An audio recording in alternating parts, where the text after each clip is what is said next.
Mengejutkan, Australia jadi korban baru perang Rusia-Ukraina. Juga Australia benarkah diserang karena mengambil alih pulau Indonesia dan dibantu oleh Rusia untuk menyerang negara di Oseania ini?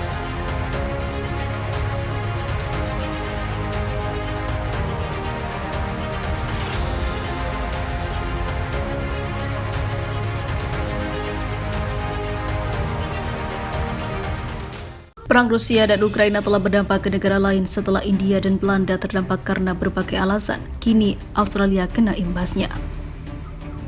Adapun pengaruh yang dialami Australia dari perang tersebut adalah Eropa mulai membidik suplai gas mereka. Itu diyakini membuat pasokan dalam negeri Canberra terancam. Ada berita pula yang mengatakan jika Rusia menyerang Australia karena Rusia membantu Indonesia dan juga China membantu Indonesia karena Australia ingin mengambil alih pulau yang diduduki ataupun pulau milik Indonesia. Sementara itu, dalam sebuah analis dari Credit Suisse, Saul Kafonik menyatakan Eropa kemungkinan besar akan mengambil banyak pasokan dari Australia. Diketahui Rusia sebelumnya memasok hingga 40% kebutuhan gas, namun kini tidak lagi. Apalagi negara Eropa kini tengah mengalami musim dingin, di mana pasokan gas sangat dibutuhkan. Regulator persaingan Australia sebelumnya memperingatkan bahwa dengan situasi ini tanpa impor LNG dari Rusia, pasar Tenggara akan menghadapi kekurangan dari musim dingin hingga 2024. Di sisi lain, hacker Rusia juga melakukan serangan kepada Australia. Peretas atau hacker yang diyakini berasal dari Rusia membocorkan catatan medis terkait banyak hal yang ada di perusahaan kesehatan Australia dan beberapa tempat lainnya. Hacker dari Rusia itu juga meminta bayaran uang tebusan hingga ribuan dolar. Perusahaan tersebut adalah Medibank yang bergerak di bidang asuransi kesehatan terbesar di negara kanguru itu. Perusahaan juga mengatakan jika hacker Rusia merilis lebih banyak data dan juga menolak perusahaan untuk melakukan pembayaran uang tebusan jika tidak sesuai kesepakatan. Peretas Rusia itu meminta uang sebesar 8 juta pound sterling atau setara 146 miliar rupiah. Data yang bocor dalam file tersebut dipahami termasuk prosedur yang diklaim oleh pemegang polis terkait dengan penghentian beberapa hal-hal yang sangat dirahasiakan. Kini Australia mulai diserang kanan kiri. Benarkah Rusia memang menyerang Australia juga karena ada hal yang sangat penting?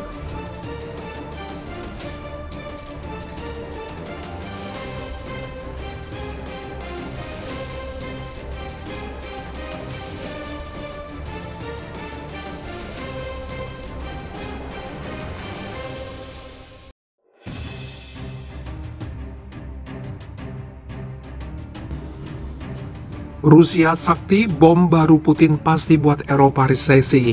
Serangan baru Rusia ke pasokan gas Eropa diyakini akan membawa dampak signifikan.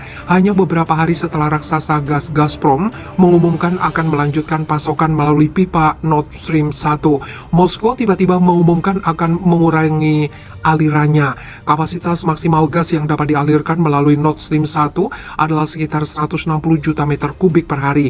Ini sekitar 55 miliar meter kubik per tahun. Namun sejak Juni, gas yang dialirkan hanya 40% saja per Rabu kemarin. Eropa hanya mendapat 20% gas dari Rusia saja. Gazprom mengatakan hanya akan menyalurkan 33 juta meter kubik gas per hari. Padahal itu setengah dari pasokan saat ini yang memang sudah kurang bagi benua biru dan mengancam Eropa dalam krisis energi. Karena berakhirnya waktu yang ditentukan sebelum perbaikan, Gazprom mematikan satu lagi mesin turbin gas yang diproduksi oleh Siemens di Porofaya. Kutipan perusahaan dalam Twitternya.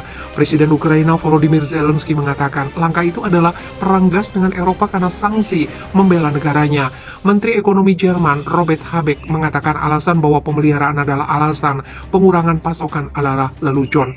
Mengutip CNBC International, Kamis 28 Juli, langkah baru Rusia itu menempatkan Eropa dalam situasi yang sulit. Benua itu harus bersaing dengan inflasi yang merajalela, perang di Ukraina dan rantai pasokan yang sudah bermasalah setelah pandemi COVID-19. Wilayah ini sebelumnya telah menerima sekitar 45% dari pasokan tahunannya dari Rusia. Sumber alternatif seperti gas alam cair Amerika Serikat mungkin tidak dapat menggantikan hidrokarbon Rusia dengan cukup berat. Biaya energi yang tinggi mendorong Eropa Barat menuju resesi, kata S&P Global Market Intelligence dalam sebuah laporan terbaru. Perkiraan Juli, kami sudah memasukkan kontraksi kuartal kedua yang ringan dalam PDB real di Inggris, Italia, Spanyol, dan Belanda. Tambah lembaga itu, kemunduran lain kemungkinan terjadi pada kuartal keempat karena pasokan energi yang tidak dapat diandalkan. Sementara itu, pemerintah Uni Eropa membalas Rusia dengan sepakat untuk menjatah gas alam di musim dingin mendatang. Ini menjadi upaya baru untuk melindungi diri dari pemotongan pasokan lebih lanjut oleh Rusia.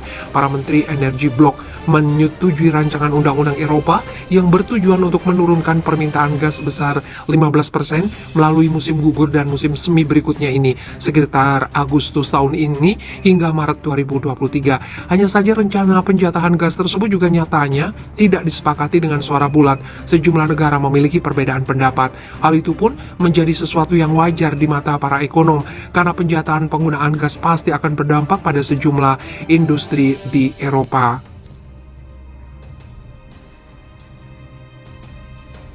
Penjatahan terutama akan berdampak pada industri padat energi seperti pembuat mobil, perusahaan kimia, dan penambangan kripto. Hal ini tidak dapat dikesampingkan, kata Simon Taker, Kepala Energi, Utilitas dan Sumber Daya Global di Invoice Consulting. Menurutnya, negara Eropa harus melakukan semua yang mereka bisa untuk mengisi kembali cadangan gas sebelum cuaca dingin. Kami sudah melihat peningkatan besar dalam pengiriman energi dari Timur Tengah dan Amerika Utara. Pengerahan massal alternatif energi domestik rendah karbon seperti reaktor nuklir mini dan energi terbarukan. Masyarakat bukan hanya menyenangkan untuk dimiliki. Masalahnya, program modernisasi infrastruktur tersebut dinilai membutuhkan waktu yang lama, sehingga Eropa kemungkinan akan merasakan lebih banyak kesulitan ekonomi dalam waktu dekat. Ketika rencana penjatahan energi untuk musim dingin disepakati, kami memprediksi bahwa kondisi keuangan yang lebih ketat di Eropa akan menyebabkan reaksi yang jauh lebih buruk dalam ekonomi real, mengingat sikap dalam tabungan, leverage rumah tangga, dan raca perusahaan musim dingin sedang mengetuk pintu Eropa, tutup City.